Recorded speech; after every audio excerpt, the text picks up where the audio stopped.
Okay, let's talk about free or fray. Is it fray? F-R-E? I can't pronounce Spanish, but apparently I can't pronounce English either.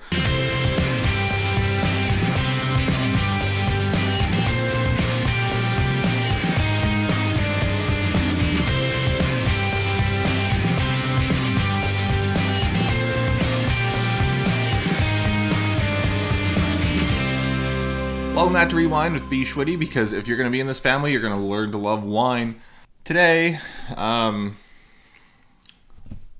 happy early St. Patrick's Day, everyone. I know it might not be an international holiday, but I'm fairly sure tomorrow most Americans go out and at least make something Irish, which, if you look at it, is incredibly racist. But today, we're going to do the exact opposite of that, because in preparation for my liver for tomorrow, I feel I should try something without alcohol today. And that's where this comes in. This is called free, or fray, F-R-E wine. It's alcohol-removed wine. So this is wine that has been de-alked, if you will. I picked up a bottle of Merlot from my local Bevmo, and it says it's 20% juice and does not have alcohol anywhere on here. I believe what I read online is that de-alcoholed wine can be anywhere between 0% alcohol and 1.1% alcohol by volume.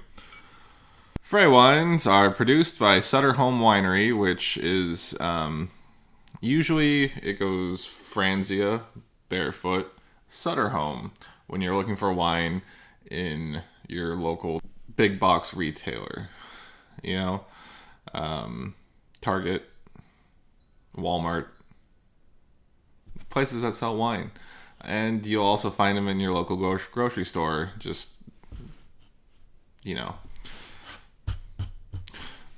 Originally founded in the late 1800s, Sutter Home Winery was purchased by the Trinchero family in 1947.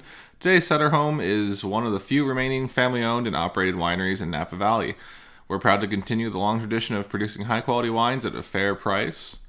And if you go to Napa, you could visit Sutter Home's tasting room and try the whole range of free wines. Not for free. Napa's expensive to go tasting in. The process of making our alcohol-removed wine isn't really that different from making regular wine. We source grapes from premium California vineyards known to produce the very best characteristics of each varietal. After harvest, our winemakers carefully craft each wine using traditional methods. Once the desired flavor, texture, and balance is reached, we use a state-of-the-art spinning cone technology to remove the alcohol while preserving delicate aromas and flavors. The alcohol-removed wine is then bottled until it makes its way to a glass near you. So I'll throw up a photo of their spinning cone. The caption reads, "There's no better way to remove alcohol from wine than the spinning cone." So how it works. Finished red wine is fed into the top of the spinning cone column. Rotating cones use centrifugal force to transform the wine into a thin film. Nitrogen gas is fed into the bottom of the column. When it comes into contact with the film, it extracts the wine's delicate aromas and flavors and protects them from oxidation. And then the remaining liquid is passed through a column again at a higher temperature to remove the alcohol. The flavor and aroma essences are recombined with the dealcoholized wine and blended with unfermented varietal grape juice to replace the lost volume, creating a delicious beverage with less than 0.5% alcohol by volume. So that's cool.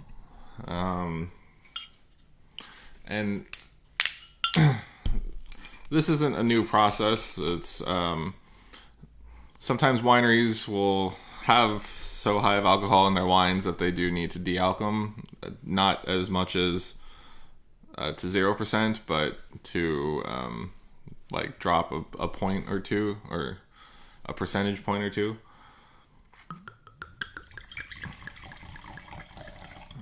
I'm not saying it's a common practice, but it's not a uncommon practice, which I guess would make it a common practice. It's not something that's done at every winery, and it's not done every year, but every once in a while something gets away from you and you want to save the volume of wine that you made and de-alk it. So now to the nitty gritty. This is Merlot, this is my Bordeaux glass.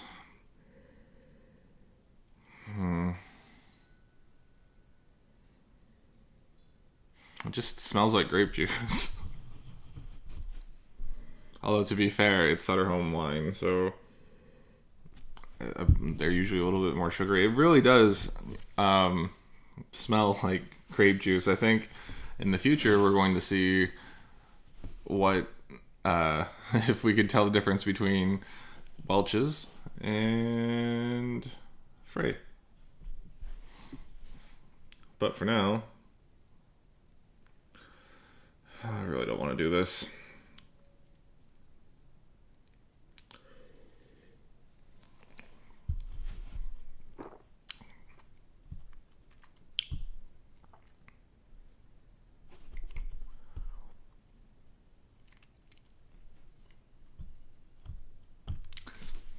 It's not the worst thing in the world.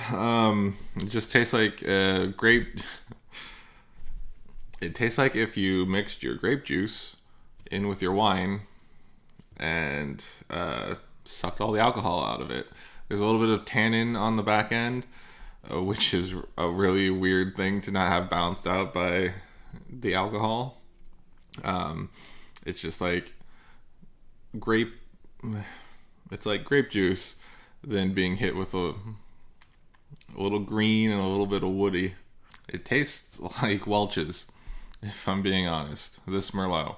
They say that there's black plum and cherry flavors in this Merlot, and I can confirm there's at least cherry, and I could see the black plum when mentioned. It says it pairs best with herb-crusted lamb chops, hearty stews, juicy hamburgers, pizza, and dark chocolate.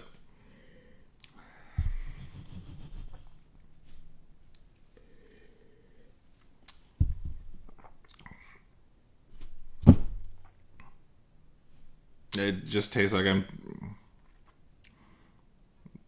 tasting like a mildly oaked Welch's. So, that's it for today's wine review.